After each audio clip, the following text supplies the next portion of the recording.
Senator Mitchell, the floor is yours. Thank you very much, Mr. President. I appreciate you. And I'd like to thank and acknowledge the leadership of my colleague, Senator Bradford, Vice Chair of the Legislative Black Caucus, and draw everyone's attention to the gift he's afforded us all. I think perhaps as we all take a look at the 16-month 2019 Black History Calendar, we will read about the history of some more important African Americans in our nation.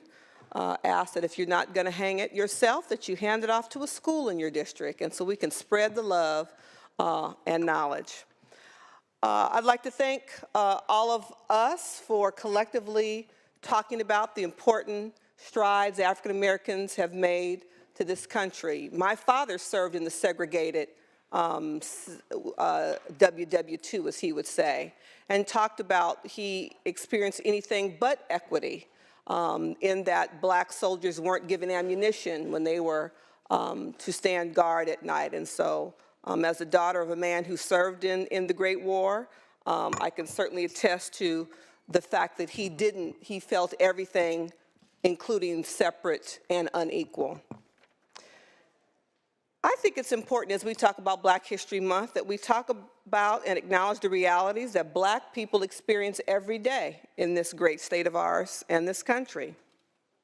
Blackface, implicit bias, over-incarceration, Black infant mortality, Black maternal morbidity, taking a knee in protest, educational inequity, pay inequity, police excessive force, Black Lives Matter, voter suppression,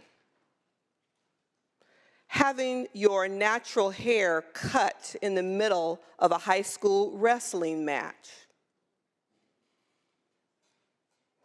being Uncle Nearest Green, the man who taught Jack Daniels how to be a master distiller, and having that reality just come to the forefront today, this in recent history, hundreds of years later.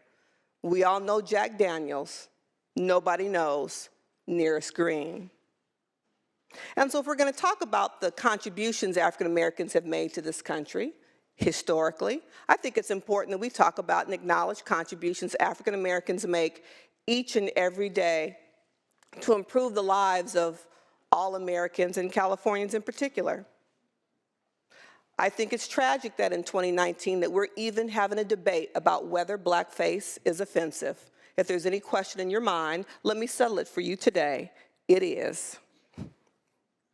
And so as we talk about Black history, the time we spend on the floor to do these commemorations, I think it's really important because it gives us a moment to pause in time and perhaps think about our own knowledge, lack thereof, biases, and perhaps make a commitment to ourselves and our constituents that we will work very hard to be better and do better as we prioritize critical public policy issues that impact all Californians, Black and otherwise. As my colleague talked about being from California, not being exposed to some of the segregation, obvious signs of the South, I want to bring everyone's attention to the display that the Black Caucus has made available outside the governor's office. The display is entitled California Bound, Slavery on the New Frontier from 1848 to 1865. It's an exhibit that was curated by the California African American Museum, an exposition park in my district, that gives a very painful look at California's history with regard to the slave trade.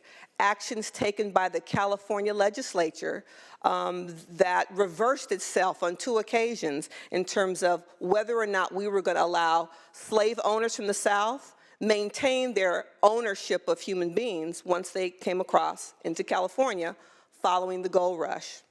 And so it's important as California policymakers, we understand that the blood is on our hands too, that we too have a questionable history in terms of the land of the free. So again, I would encourage everyone to take a look at the display and learn some things like I did. It will only be on display out in front of the governor's office until February 15th. Blackface, implicit bias, over-incarceration, police excessive force, pay equity, voter suppression, all issues that a community disproportionately experiences each and every day compared to our colleagues in this very chambers. For those reasons and many more, I will proudly cast my vote in support of SCR12 as a symbol of my own personal commitment as a Black woman in America, as a state senator in this House, to continue to do all I can to create a true sense of equity and fairness for all. I ask for your aye vote. Thank you so much, Senator Mitchell, for those eloquent words. Ayes 37, noes 0. The resolution is adopted.